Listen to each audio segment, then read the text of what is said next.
Thank you for that lovely welcome. My name is Peter Marks. To my immediate right is Stephen Brackett. Next to Stephen is Michael R. Jackson. Raja Feather Kelly. And Rona Siddiqui. This is without a doubt the most original musical to open on Broadway this season, maybe in many seasons. I think it's an important milestone for Broadway to have this show on this platform. And it's very exciting to be up on stage with this group of creators who have put together a show that is extraordinary and memorable and moving and emotionally fulfilling in so many levels for a theater lover and a musical theater lover. So I am thrilled to be able to talk to them tonight about their work. You know, there's a list of shows. There's 10 shows, among them South Pacific, A Chorus Line, Hamilton, Next to Normal, that have the distinction of winning a Pulitzer Prize for drama, and A Strange Loop is among those 10.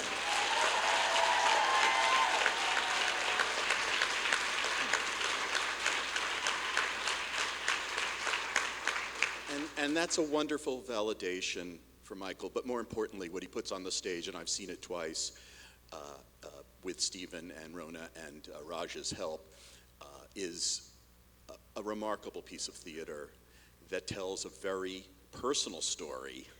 And we're going to talk a little bit about how that came to be, and we're going to hear some of the music too from Michael tonight. So I'm just curious to talk to you all about.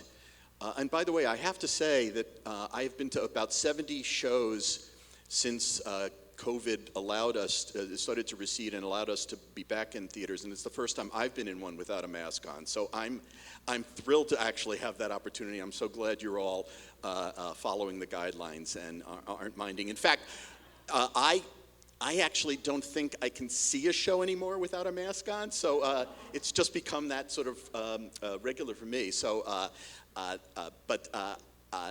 And we're going to be doing that for some time, I think, for the future. So anyway, Michael, maybe start with you. This show is about a queer black composer, lyricist named Usher, who writes a show about a queer black composer named Usher, who writes a show about a queer black composer named Usher. And it feels like a very, very personal statement. And I wondered, is this the Michael R. Jackson story that we're watching? Well, it's the Michael R. Jackson story because Michael R. Jackson wrote it.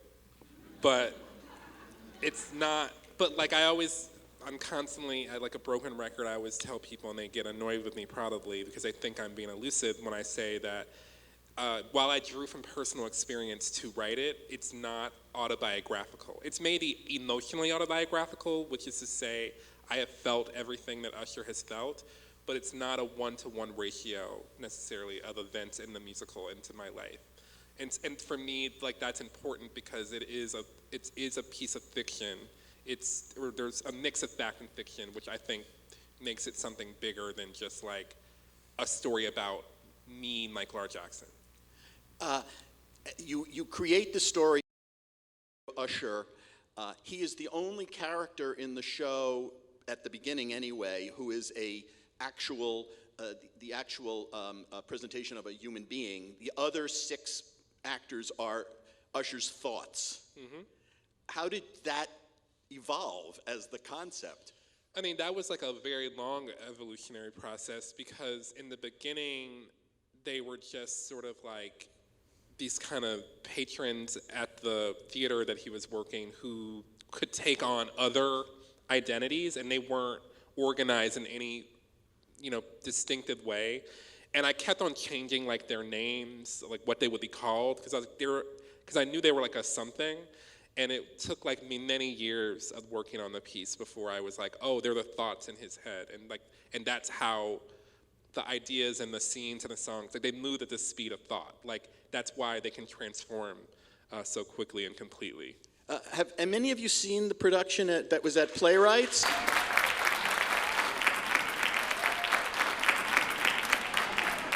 We have a seasoned, strange audience. That's what we have here. This is a show that obviously started at Playwrights, went to Woolly Mammoth Theater after the shutdown for an additional run, and now comes back to New York to Broadway. That's correct. How long did you work on it? I mean, how far back does this go in the Michael Jackson story? This Michael Jackson story? Yeah. So the original. I just saw MJ today, so that's why I'm laughing about that. The original sort of primordial soup of the piece began as a monologue that I wrote called Why I Can't Get Work, which I wrote right after I graduated from undergrad playwriting, and that was in 2002, 2003. And so from there, I went to grad school. I began writing songs toward the end of my first year there, and then the song Memory Song came out of that, and then I was encouraged to continue writing my own music even though I was not in the program as a composer. And then I started writing a bunch of other songs that worked their way back into the monologue, and then that began a slow process of it evolving into a strange loop. And so let's build in the team here. So when did these human beings join the process? Is Stephen the first to come aboard? Yeah, so Stephen had directed it was two concerts, right? At the Beachman, or at West Bank Cafe, and then Joe's Pub. And in the Joe's Pub concert, one of the songs from the show, Periodically, was performed by John Andrew Morrison, who's in the show. And Stephen was really taken by that. And I think there was probably some other songs on the show, but that was a big one. And then I called Stephen when I wanted to do a sort of workshop of the piece, because I'd never heard it with the book and the music. And we did that in 2012.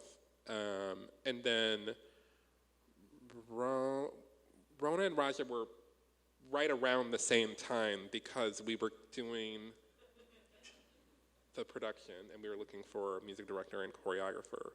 I don't remember who explicitly we spoke to first, although I remember we talked to Rona from the lobby at the Public. That I do remember that. And we met Raja at the Treehouse, may she rest in peace. But that's all. But it was all around 2016. Stephen, this is an incredibly Or long 2018. gestation period. This is decades in the making, literally. How long you? Yeah. That's a big chunk of one's life. Yeah. I mean, I always talk about it as a pleasure to have spent this much time with this show. It takes a long time to make a musical, right? This one is particularly long. But I had known about Michael and had been sort of bowled over by his work. I saw his grad thesis project at NYU and was like, who is this amazing madman who writes things that feel so transparent and like he's not hiding behind anything and daring to put his self on the stage in a way that made me feel really connected to what was happening on stage. At that time, A Strange Loop was attached to a different director, and I was sort of mad about that. And just kind of patiently waiting until I might be invited to take part in the project. And so, yeah, I think our first reading was a reading at NYU, and it became clear to me that this was a project I wanted to devote my time and attention to for so many obvious reasons. Do you, Raja? Do you have to respond to the character? Do you have to feel a certain, to choreograph, to be brought in as the choreographer? Do you have to feel an organic connection to the material yourself to want to participate, to become part of this team? No. You know, I fed you the line, Raja. This is not what we rehearsed. This is not what we rehearsed. You certainly don't have to even like it to be a choreographer. You did I? Yes.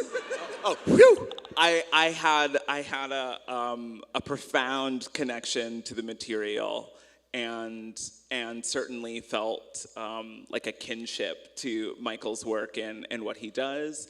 And yeah, people were like, "You have to meet Michael R. Jackson. You have to meet Michael Jackson." And I was like, "No, I don't." And I had actually seen a reading of a different show that Michael was working on at the time that got me really excited about his work.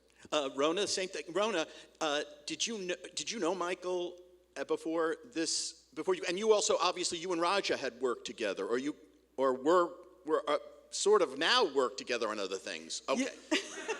Just help me along here. Who came first? Yeah. So I knew of Michael because we both went to NYU's graduate musical theater writing program, and so just within that community, you always hear each other's names, and we started having songs on concerts together. And I remember one of the first songs I heard of yours was at the Christmas salon, and you did that Trayvon Martin song, and it just like gutted me, and it was so raw and amazing, and I was just like, I see now why everybody is always talking about this person.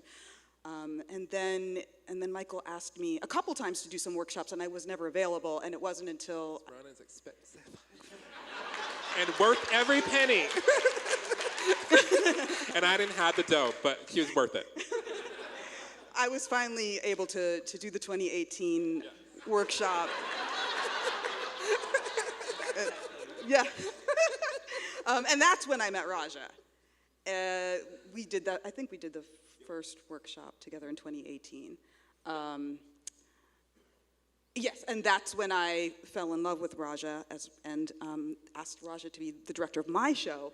So it's all kind of like it's in the family. Right, you're not only a music director on this show, you're a composer, lyricist yourself. Right. And you've got a show that you're working on, which is, what was the title? I'd love the title. Salam Medina, Tales of a Afghan. And it's about growing up bi-ethnic in America. So. Yeah. Oh yeah, no, really cool. I mean, this is what's percolating up in American theater, and it's so refreshing. Speaking of percolating up, we're going to hear a song, Michael. So take it away. What are we hearing? Inner White Girl.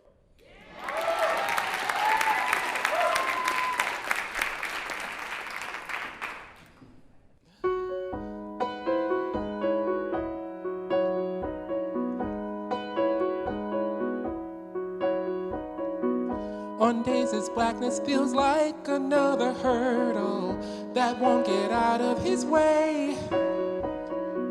His inner white girl starts kicking like a baby. She wants to come out and play. She doesn't care if she ruffles any feathers. In fact, that is her M.O. Where he's the king of avoiding confrontation, there's not a bomb she won't throw. Because white girls can do anything, can't they? Black boys must always obey their mothers. White girls can do anything, can't they? Can't they? Can't they? Can't they? Some days he feels like his blackness is a treasure that's under constant attack. His inner white girl protects it from the marauders. She always takes up the slack. She lets him feel like a human supernova, like he could conquer the earth, like he's the heir to the power and oppression her kind have wielded since birth. Because white girls can do anything, can't they? Black boys must always obey their mothers. White girls can do anything, can't they? Can't they? Can't they? Can't they? They get to be cool, tall, vulnerable, and luscious. They get to be wild and get to be shy and introspective. They get to make noise, they get to mesmerize. Black boys don't get to be cool, tall, vulnerable, and luscious. Don't get to be wild and unwise. Don't get to be shy and introspective. Don't get to make noise, don't get to fantasize.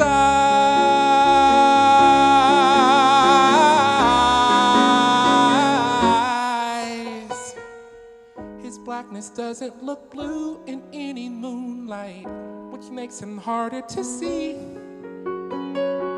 That's why he clings to his silly inner white girl, the same one clinging to me. We want to be free, we want to belong. We want either love or validation, but neither come easily. So her siren song keeps us in total subjugation. We want to be cool, tall, vulnerable, and luscious. We want to be wild and unwise. We want to be shy and introspective. We want to make noise. We want to mesmerize. Why can't we be cool, tall, vulnerable, and luscious? Why can't we express in our own way? Why can't we unleash what's locked inside us?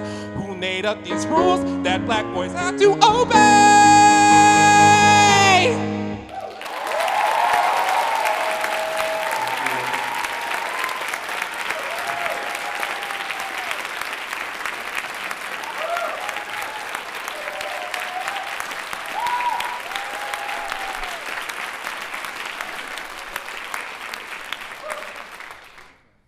You get the part.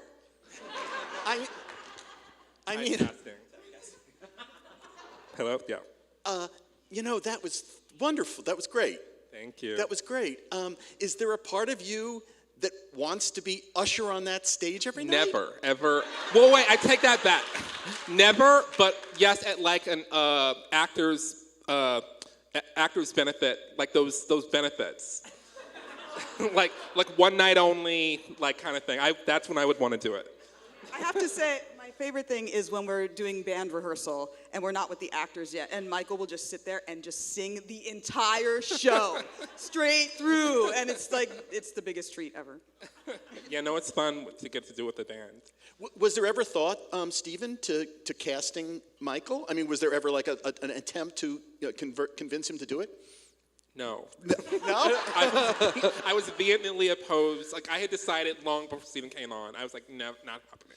Yeah, I remember early on we had the conversation about that, and Michael had a very clear perspective, but I think we also talked about wanting the piece to open up in other ways by having a different actor portray it, that we wanted to avoid it feeling like a memoir on stage. Got it. And so there's something that happens when another actor steps into that part.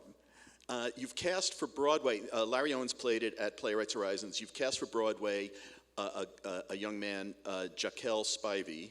Jacquel Spivey, who came to an open audition. Is that right? An open call? I mean, how do you found Yeah, like everything had to happen over Zoom initially. And, we just put the feelers out and he came to us through. Yeah, our amazing casting director, Destiny Lilly, found Jaquel and had actually worked with him. He was finishing up his last year of school when he started Zoom auditioning for us, and we just loved him immediately. There's a lot of pressure. There's a lot riding on a performer. This centrally in a production, you have to know that Jaquel has the chops not only to sing it, but to sustain it for 8 performances a week, for weeks. How did you all know that he could do it? I mean, is there a kind of a leap of faith that goes into the casting of anybody who's basically a fresh face? Yeah. I mean, there certainly is a leap of faith. There's a leap of faith even with known actors, right? It's a really demanding part, and I think we were all really struck by him. And I had a couple of conversations with some of his professors at school who stood up to his amazing character. And so, yeah, we just decided that this was our Usher, and he stood up into the demands of the performance really beautifully. You know, it's important to point out that this piece is an ensemble piece, that the six thoughts, the actors who've been with the show since playwrights. Yeah, and some even before. And the actors, what? And some even before. Right, and they're all wildly talented people who had to be marshaled as a kind of unit here by, obviously by Stephen and Rona and Raja. I'm just curious, Raja, you told me, which I was stunned by, if you've seen the show, it seems like these are singer-dancers who you put through their paces, but you're telling me they were not dancers when you met them. I said that because I remember the first time I met them, and I was like, all right, we're gonna dance. And they were like, no. I mean, I feel like they kind of just did the Michael thing where they were like, no. And I was new, so I was like. But I meant it. And they were like, we don't dance. And they also had been with the show longer, so I was like, maybe is that a rule here? It's very strange. But it has been pretty remarkable because when I see them now, I certainly am like, y'all are dancers. And what feels exciting is that, I think they really have grown, and I keep putting more and more on top of them. My process is a lot about building behavior and thinking about how they sit and how they stand and how they just express themselves, and then layering and layering and layering, and then working with this one and that one, particularly with Rona on music. I think I shared with you, like, once you have to walk from here to there and in time, I can put a lot of stuff in between from walking from here and in time, and then once it becomes a task, and becomes repeatable, then it's kind of, you can really take a soar from there. It's a really interesting concept because they really do refract Usher's mind in very distinct ways. Was it hard, Michael, to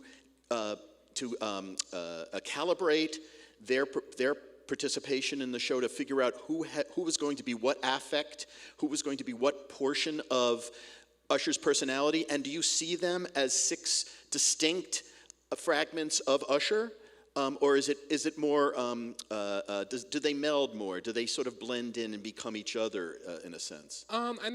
I think Stephen can also speak to this as well, but I think it's a little queerer than that. And queerer not just in like gay, whatever, that sense, but like queer and like strange sort of sense. That like the show is very much molded to it molds to whomever is in it. And so once we had assembled like that core group of folks in it, it was like I had like what the different parts in the show, but like they had to step into it, and as they stepped into it, they were asserting who they were through that, which then fed everybody else and like fed Usher, you know what I mean? And so like it wasn't, so I didn't necessarily have any distinct like, this is Usher's this, or this is Usher's that. It just became just clear when you saw what they were giving, and then we just sort of built from that. We wanted to sort of avoid the Pixar treatment of like, you're the angry one and you're the happy one, right? Because we wanted them all to have dimension, right? And to be able to express a full range, right? Because our thoughts have range to them. And the beautiful thing is that before we even started first rehearsal at Playwrights, we had years of development with a lot of these people. And so like, for instance, Jason Veazey for a long time played Inwood Daddy, right? And then Jason had to miss another one of the workshops, and Antoine came in, and then we were like, it was a process of just finding the sweet spot for all of the individual actors. And I think that's what I love, is that you can feel that on stage, because we're asking them to show the like amazing best parts of themselves on that stage. Yeah, that's really cool. I do think that as the show evolves, as you follow it through, they become fully fledged people in their own, and they really do develop that soulfulness, each of them. Part of the show is a satire, we should say, because Usher is under pressure from his parents to... And his agent. What? And his agent. And his agent, but to be like Tyler Perry. I mean, that's sort of it's like he's held up as the golden example of what a person of color in modern culture can achieve. And now, not is only that a person of color, a black person. okay? A black person, A black artist. you can say that. And I wondered if that's a reflection of your own perspective, that there was this sort of like belief system that said, if you could do that, Michael, we'll believe in you as a family if you can do that. So it's really interesting, there's a lot of loops within the show, and Tyler Perry is certainly a loop in the show, and he's a loop in my life.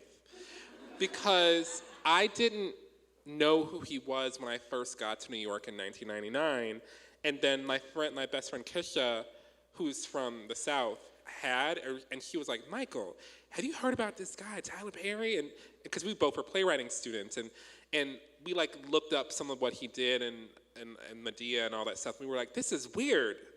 But then like for her birthday that year, as a gag gift, I bought her tickets to see Why Did I Get Married at the Beacon Theater. And it was starring Kelly Price, the R&B star, who in the play version of Why Did I Get Married, in the first half, she's literally wearing like a fat suit because she's meant to be like this dumpy, quote unquote, dumpy, unattractive wife whose husband is like, you're fat and ugly and he's cheating on her and all these like tropey things. And then he like leads him and then, or he leads her, and then in the second half, the fat suit comes off and she's got herself together by like the second half. And I just remember going to the Beacon Theater and like people were hanging from the chandeliers. There was like not an empty seat there, and I was just like, and that began, I was like, who is this and what is this? And it was so strange. And then like my parents, my mom is a big fan, and he became sort of like my white whale. And like, I just started watching the stage plays because you can buy them on DVD, or you could at the time. And then his movie career blew up, and he became, the master of the universe he is today. And I would hear people talk about him, like in my sort of community, about how his work was like so real. And I would be like, no, it's not real. What are you talking about? Because I'm from like a black family, church, city, like schools. I went to a black school, like everything from birth until 18 years old. And what I saw was like never felt like real. It felt like, it reminded me of when I was growing up in church, and we would have like the Black History program, or the Easter program, or the Christmas program. And those kind of events, if you grew up in a black church, have a very specific aesthetic to them, which is enjoyable, but it's not real.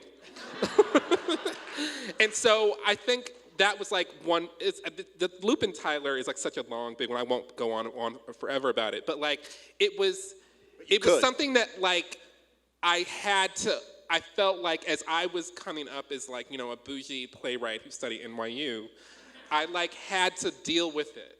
And that began sort of the story of that. And then it took on other dimensions as other aspects of his work came to the fore. Rona, I'm curious, I hear Michael talking so passionately about this aspect of the show.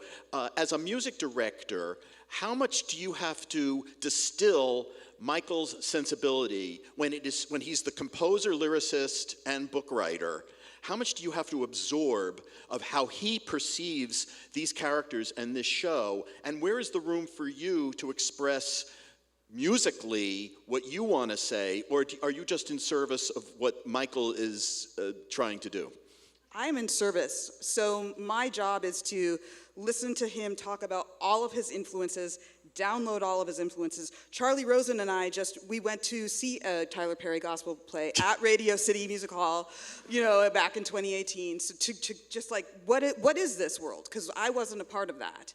And I must say, though, that music was amazing, and the band The music was is great. killing. So good. So that aspect is like a different thing. But I already had that sensibility of that like rock, vibe. That's something that Michael and I are just we just get each other very much, and our music is similar in that vein. So it wasn't too hard for me to get into the flow of it, but it's constantly me reminding myself of the story that he is trying to tell, and then figuring out the cleanest, clearest, best way to do that musically, and it's constant.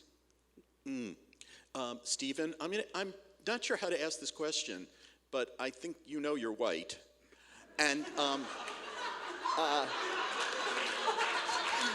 Michael's the attack dog, ready to protect Stephen.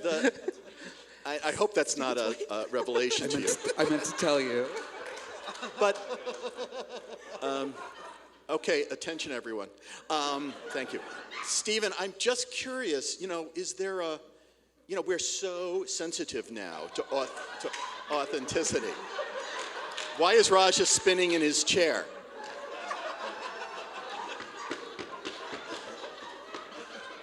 I've lost control of this completely.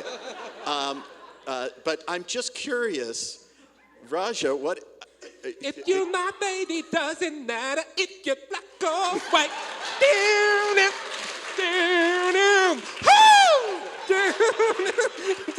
Is this... It's turned into MJ the musical. I love that song, by the way. Pretty good. Yeah, I like that song. But Stephen, I'm just curious. Did you, what's the conversation like between you and Michael about the authenticity of this piece and you finding, your way in? Yeah, sure. It's true that I'm white. It's very true. Michael and I have had lots of conversations about this, and there are many moments where Michael could have said, Stephen, I'm choosing a different director for this piece, and while that would have been hard, I absolutely would have respected it, but I'm here because Michael asked me to. And in my mind, it's as simple as that, right? There are certainly going to be people who challenge my role in this, but I also, this musical, I've never felt as seen before on stage as a director as I feel with this musical.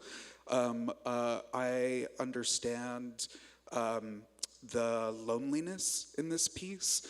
I understand what it means to be living in a body that feels othered within the gay community specifically. I understand what it's like to have challenges with my parents, like on and on and on and on. So that keeps me fed with this piece, and also a real trust in my collaborators, and feel like we've created a room where we all can speak about the ways that we intersect with the piece that help make the piece bigger. Please. And I also always have to add this, is that at the point when Stephen, I approached Stephen about doing a reading of the whole thing with the music, Stephen was the one who suggested to me for that reading that we cast the show with all black queer actors, which was not what it had been before.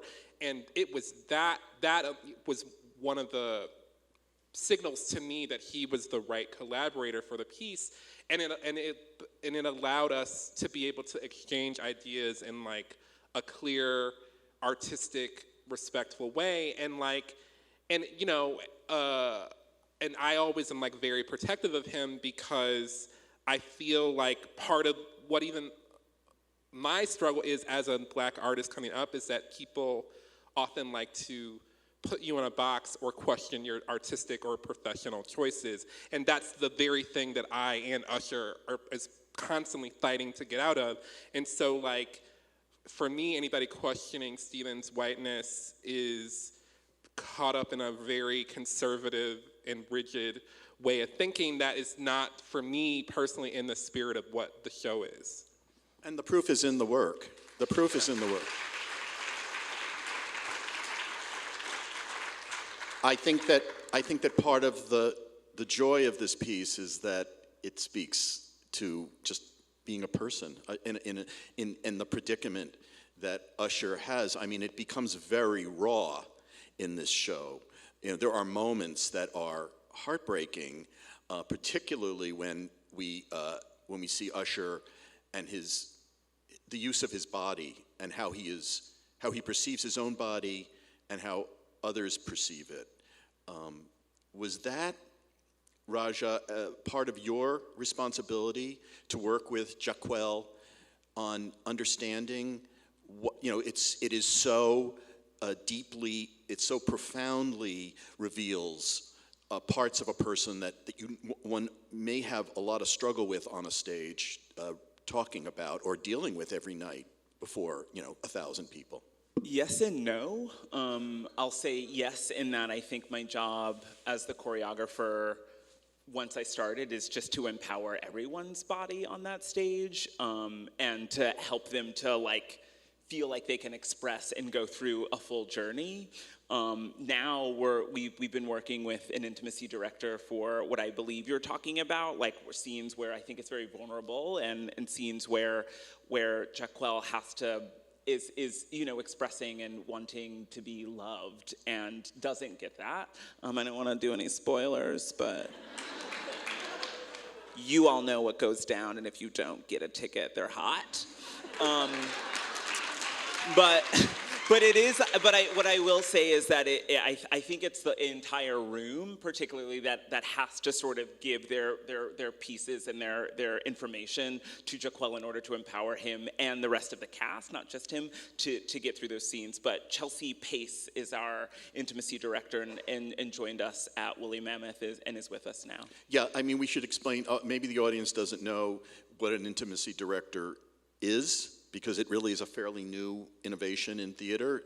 Does somebody want to just say what an intimacy director does? Stephen, you want to? Sure, yeah. An intimacy director really works on working with the actors to set boundaries for themselves of what they are comfortable with on stage, and uses that information in sort of a consent-based process to sort of make the intimacy happen, right? So we have spoiler alert, we have a sex scene, right? And Chelsea has been really instrumental in setting that scene very specifically, so that the staging of that act is very known very concretely by the actors, who can repeat it night after night, and does things like adds in little moments that the audience doesn't see, where the actors can communicate with each other that, okay, we've done that scene, we're leaving that scene behind, and we're looking out for each other. It's been, working with Chelsea is my first time working with an intimacy director, and it's been a really eye-opening experience. I think sometimes perhaps audiences don't realize that, even in a fictitious event as a musical, that watching people hit each other, or watching any kind of interaction with people it's fake and it's not fake, right? If I have to put my arm around someone, I'm actually doing that. And if that makes someone feel a certain way, or if the scene could be triggering because of someone's past, or just because you don't like to be touched, and you're in a musical or a play where someone has to touch you, that has impact both psychologically and physically.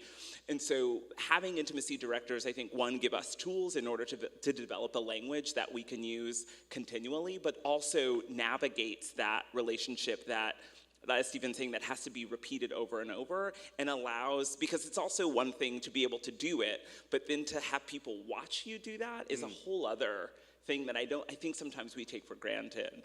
I guess it's important to ask this too. You had this interregnum. You were supposed to, I assume, everything was pushed back by the shutdown. That there was this momentum for the show. You won the Pulitzer Prize. You were on this route. You had to shut down basically for 18 months before you could actually have the next step. Was that an advantage in any way in terms of the development of the piece? Did it go deeper for any of you to think about? Did it give you time to think about what you wanted this to be, to catch your breath? Or was it just a frustration in not being able to sort of move on to the next level? Did you think about it in a different way?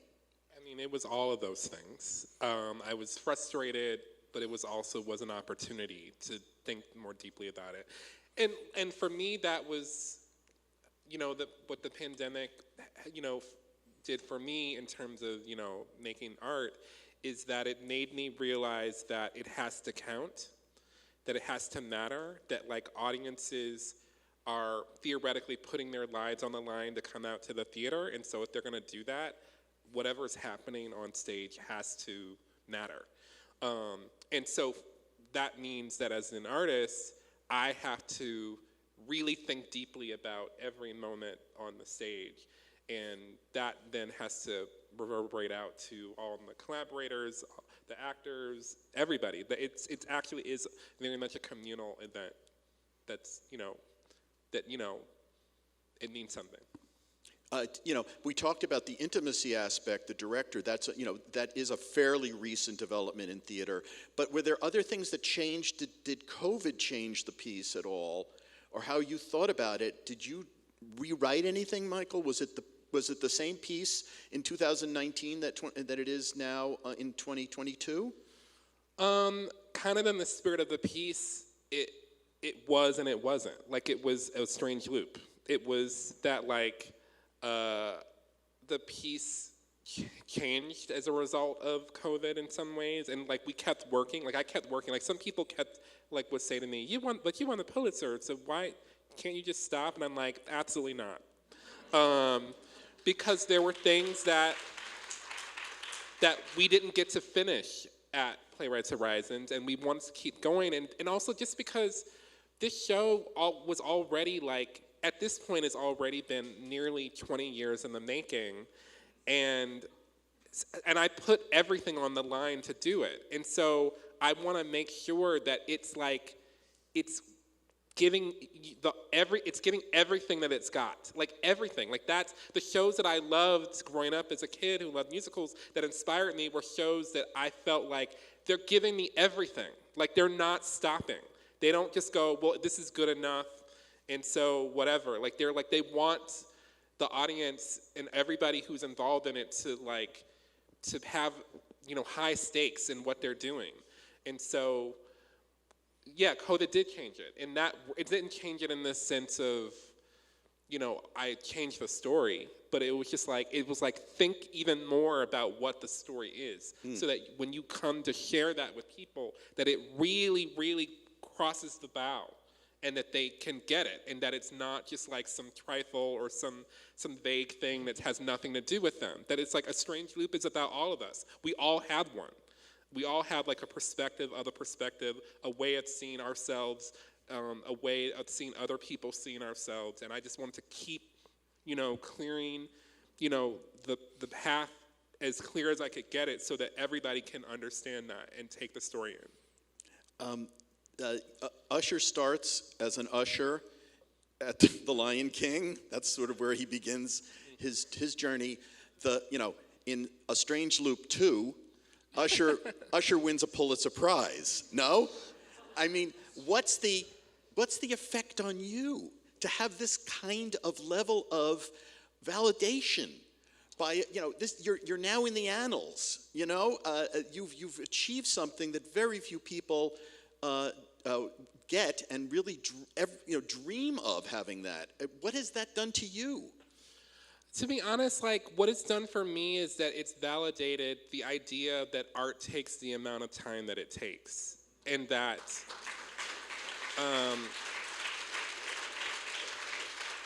and it's made me feel like, sort of like what I just was saying before, that that if I was validated for taking 16 years to write a musical, that means that I'm being validated for working very hard, for thinking deeply, for not just accepting my first answer, for not operating from a place of fear, which is where I feel, Raja and I talk about this all the time, that like so many artists are often operating from a place of fear and risk aversion. And so I got a Pulitzer Prize for like being fearless. And so it, for me, means that in my next piece, and my next piece after that, and my next piece after that, and in all the art that I want to make, it's going to be that I'm taking a risk and I'm being fearless about it because it's worth it, and because audiences, you know, it gives them a reason to come out and see something instead of staying home and watching White Lotus or something, you know. Which I liked White Lotus. That's not shade. I'm just saying, like, you know what I mean? Like, whatever. Insert TV show. The lead of my next story is your weighing in on White Lotus now. That's gonna. I'm sorry. I have a lot of opinions. Raja and I think that Jennifer Coolidge should just be in everything. Like her character should just randomly walk on stages in everything. Like it doesn't matter how serious or unserious. She should like walk into like, you know, Death of the Salesman and be like, "Hi, oh gosh, Willie Loman, don't kill yourself. Your life matters.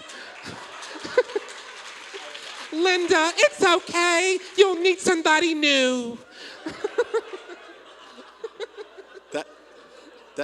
That'll make the YouTube clip now. That's really good.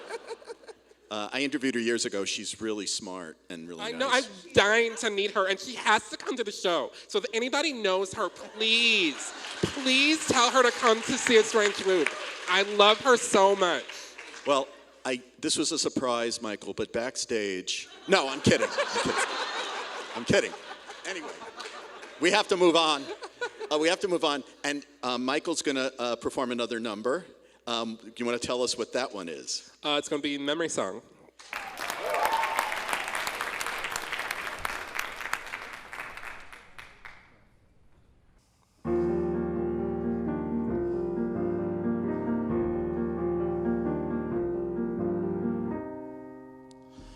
5'4", high school gym, sneaking a cupcake. These are my memories, these are my memories. Shooting hoops off the rim, slow on the uptake. These are my memories, these are my memories. After gym, the locker room, my eyes photographing. Naked me measures in at 4.5 inches. These are my memories, these are my memories. With one lone black gay boy I knew who chose to turn his back on the Lord. One lone black gay boy I knew who chose to turn his back on the Lord. Guilt and shame, Jesus' name, church every Sunday. These are my memories, these are my memories. Eat his body, drink his blood, communion buffet. These are my memories, these are my memories. After church, we're driving home to Radio Crackle. Jazz music or Motown blues, and skin is a shackle. For one lone black gay boy I knew who chose to turn his back on the Lord. One lone black gay boy I knew who chose to turn his back on the Lord. These are my memories, sweet sour memories. This is my history, this is my mystery.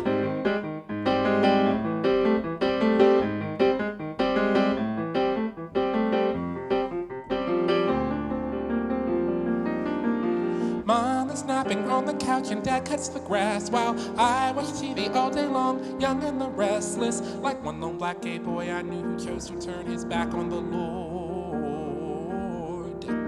One lone black gay boy I knew who chose to turn his back on the Lord. Dad is drunk and on the couch and Mom eats a pork chop. Daily bread, no daily treadmill, won't ever stop. One lone black gay boy I knew who chose to turn his back on the Lord. One lone black gay boy I knew who chose to turn his back on the Lord. I am lying on the couch, I dream that I'm flying, flapping both my wings so hard to keep me from dying, with a crown of God-forsaken thorns on my head. Like all those black gay boys I knew who chose to go on back to the Lord. All those black gay boys I knew who chose to go on back to the Lord. All those black gay boys I everyone back to the Lord. And one lone black gay boy I knew who chose to turn his back on the Lord.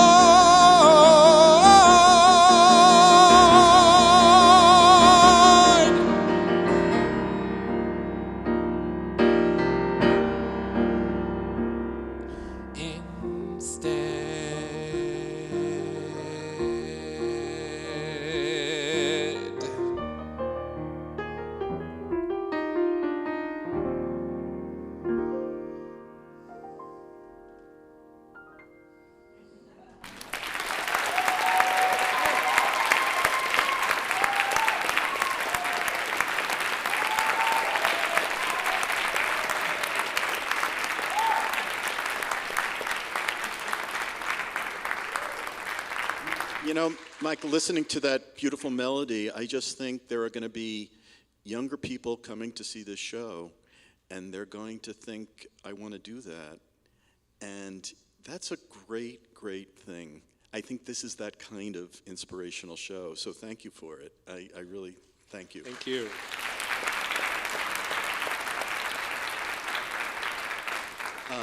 A Strange Loop begins performances at the Lyceum Theater on April 6th. Please join me in thanking Rona Siddiqui,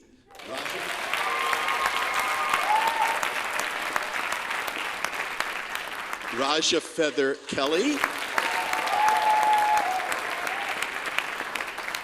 Stephen Brackett, and the extraordinary Michael R. Jackson.